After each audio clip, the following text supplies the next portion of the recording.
Hey everyone, Pugs here with two new reviews for y'all. Today I'm covering Club SpongeBob and My Pretty Seahorse. So, a classic and its sister. Was that rude? I feel like it's more a fact than something I'm saying to be purposely mean. Well, why don't I just get to the reviews so we can explore that some more. As always, I gotta say thank you to everyone who's tuning in, especially those of y'all who are returning after my hiatus. And now let's just get right into it. Alrighty, so let's begin by talking about Club SpongeBob. This is pretty obviously the classic in my classic and its sister comment from the introduction. I'm going to put a pin in that discussion real quick though. I'll be talking about the status of this episode closer to the end. Instead, I'm going to start by just going over other parts of the episode, such as its actual content. So, I really love the beginning of this episode. SpongeBob and Patrick hanging out in their clubhouse is really freaking cute. And I love how they immediately start messing with Squidward. I also love SpongeBob's little reveal that they've been stuck up there for days once Squidward gets up there. And then I love how the best friends enthusiastically initiate Squidward into their club. It's all very wholesome. And then I love how you can just tell what's about to happen when Squidward tries to leave the clubhouse, with the tree inching down more and more. Roger Bumpus really showed up and showed out with that scream as Squidward and the rest fly through the air too. Squidward's immediate panic about their situation is hilarious, and I love the absurdity of SpongeBob and Patrick relying on the parody of a magic 8-ball to survive. I can relate a lot to Squidward in this episode because those things never gave me the answers that I wanted either. I really like the blank looks of SpongeBob and Patrick's faces in this episode too, like when they're told to do nothing. They're honestly so perfect, so kudos to whoever came up with those looks. Of course, who could forget about the moment of delicious irony when Squidward continuously insults SpongeBob and Patrick's listening to the magic conch shell only for everything they need, and more, to conveniently drop from a plane. Just hilarious and satisfying. Especially when the bug Squidward's cooking knocks him in the head with a stick.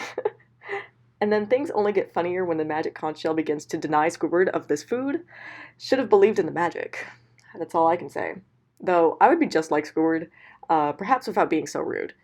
Personally, I'm just built different, so I would have made it out of kelp forest myself, but that's a whole other discussion. Anyway, I also love the ending to this episode. I think that it's the funniest part of the whole thing, probably in part because it's at the end.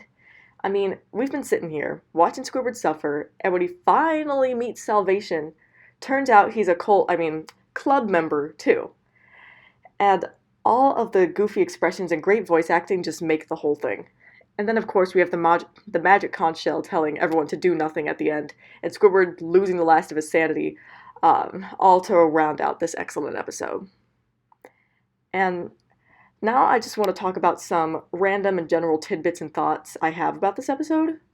So, one thing that I noticed throughout this whole thing is that it tap dances all over the child-adult line that I've talked about again and again. Like, SpongeBob and Patrick having a secret little clubhouse is juvenile, but then everyone is forced to survive in kelp forest, a situation that feels rather adult. Shows like Yellow Jackets notwithstanding. Yes, I watch Yellow Jackets. I have range. A second thing I noticed about Club SpongeBob is that it's another one of those episodes that has two distinct sections, although in this case the first section is very short compared to the rest. I think this is mostly due to the fact that the episode is set up is so different compared to the rest of the episode because both sections take place in completely different locations, as the episode plot mandates. This isn't a good or bad thing, just simply a thing, hence me bringing it up in this random tidbit section. The third thing I noticed in this episode is that the characters are just drawn so well here, like the faces especially are so expressive. I really love that. And the last little thing I wanted to note is that the visuals of Kelp Forest in this episode are gorgeous and really make the atmosphere here. They're also nostalgic because every time I see them, I think of the game I played to death all throughout childhood, adolescence, and today, SpongeBob's Truth or Square for the DS. Anywho, I believe that Club SpongeBob's biggest strength is the dynamic between SpongeBob, Patrick, and Squidward, the show's golden trio. This episode has got these characters down to a T, a common thread throughout Season 3.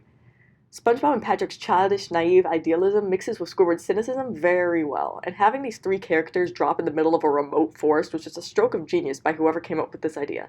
Like, yes, I do want to see what these characters do when they're stuck in a remote place. How could you tell? That sounds like exactly the kind of plot you'd do to establish your characters. And the reason I find the ending of this episode to be so good is because in the end, Squidward completely loses his sanity and joins SpongeBob and Patrick. It's a tried and true plot and fact of the show. Reason can never prevail. It's a complete abandoning of any and all seriousness, and I love it. And now, lastly, I want to talk about the status of this episode. Undoubtedly, this episode is a classic. It's known to many as one of the GOATs. I mean, just take a look at any SpongeBob episode ranking list. You'll see it up there, I'm sure. And this episode has many moments that are well known and that are memed to hell and back, like the magic conch. And I agree that this episode is real good. Club SpongeBob is excellent. In my written reviews, I struggled to say whether this episode was one of the greatest in the show because I hadn't finished reviewing every episode. And now that I have finished those reviews, I can say with certainty that Club SpongeBob certainly isn't one of my GOATs, although it is very good. I don't think this is a horribly unpopular opinion, not like my opinion on Band Geeks, but still, just drop your pitchforks if you got them. See, I truly have no problems with this episode at all. Club SpongeBob is a great and enjoyable ride, even if perhaps lighter on the jokes than other episodes. But I mean, the jokes it does have are great. There's no question that Club SpongeBob is an amazing tier episode. But this doesn't mean that this episode is one of the best in the show, for me. It's certainly the top 20%, but it's not one that entirely sticks out to me, but it is one of the best showings of the Golden Trio. So with that, I'm placing Club SpongeBob in my amazing tier, where it comes in with a score of 9.3 out of 10. Coming up next, we've got My Pretty Seahorse, the much less talked about sister episode to Club SpongeBob. Yeah, Club SpongeBob overshadows this episode in just about every way, and I think that's fair because Club SpongeBob is a better episode than this one. Yeah, I guess I spoiled my opinion, but when don't I do that? Let's discuss what goes down in this episode. I like the intro minutes of this episode well enough. The short-lived mystery of what's happening to SpongeBob's flowers is a well-used plot device to get viewers interested in the episode. One neat thing about this episode is that it provides a little bit of world building in that seahorses are the same as actual horses in the world of Bikini Bottom, and I like that little detail. From here, the episode is a little meh to me until we reach the point of SpongeBob bringing Mystery to the Krusty Krab. I liked the scene with Scooter and the other fish with Mystery. It's funny and has my favorite trope, random explosions. Unfortunately, this is one of the only jokes that really works for me in this episode. As the episode goes on, I get the distinct feeling that I'm just seeing the plot move along, rather than seeing an immersive experience curated for viewers' enjoyment. In other words, I'm not immersed in this episode. I'm just watching it happen, if that makes sense. This is a common element in a lot of episodes I don't like as much. The shenanigans of SpongeBob trying to hide Mystery simply fall flat to me, because they're slow and therefore drag on too long. However, this part of the episode has one of my favorite quotes in the series, so I will give props to that. Squidward stays keeping it real whenever he talks about working for a living. And that is just another reason why I think this show has anti-capitalist elements, but I'll save that analysis for another time or never. Although the emotional salience of this episode does not quite reach the level I think it was trying to reach, I liked that Mr. Krabs connected with SpongeBob in this one, and I thought it was funny that he used a story about money to try and teach SpongeBob that wild animals aren't pets, and that they're happier out in nature rather than cooped up inside. The ending of this episode, like the last 2 minutes or so, perhaps a little less, is easily the best part of My Pretty Seahorse, and, other than a couple gags, the only part I actively enjoyed. SpongeBob crying and sending Mystery and Patrick away is hilarious and dramatic, and the discovery that Mystery ate all the money in the safe is one of those funny ending gags that I expect from this show. And then of course we have the cutaway gag that acts like a coda, Patrick trying to enter the hat store but failing due to the wood on his head. It's so random and so funny. The running gags of Patrick throughout this episode was a highlight for sure. And I wonder if it was like the precursor to episodes like Pat the Horse or Pat the Dog. Mostly joking on that. There are two main issues that I have with My Pretty Seahorse. The first is one that I did not discuss in my written reviews because I don't think I realized this problem until I saw a bunch of other episodes with the same issue. And I'm referring to how this episode places so much stock in this character that we don't know. Actually, I don't think we can call Mystery a character. She's far more of a plot device. And that's the problem. We don't really care about Mystery, and without having a character, she's kind of boring, which means a significant chunk of the episode surrounds something we have no investment in. This is something I noticed in a few episodes in Season 12, which is why I can recognize it now. My Pretty Seahorse is an improvement over some of those Season 12 episodes because we at least don't spend much, if any, time with Mystery alone, so we still get her interactions with primarily SpongeBob. Which I suppose is also another problem. She's not given the chance to interact with other characters, making things repetitive and exhausted. But that's not enough to fix the problem. The other issue I have with My Pretty Seahorse is that it's slow and very nearly boring. It's rather decent otherwise, and entertaining enough to prevent it from being entirely boring, but my enjoyment is still severely diminished. That's why it feels like I'm just passively watching this during most of it.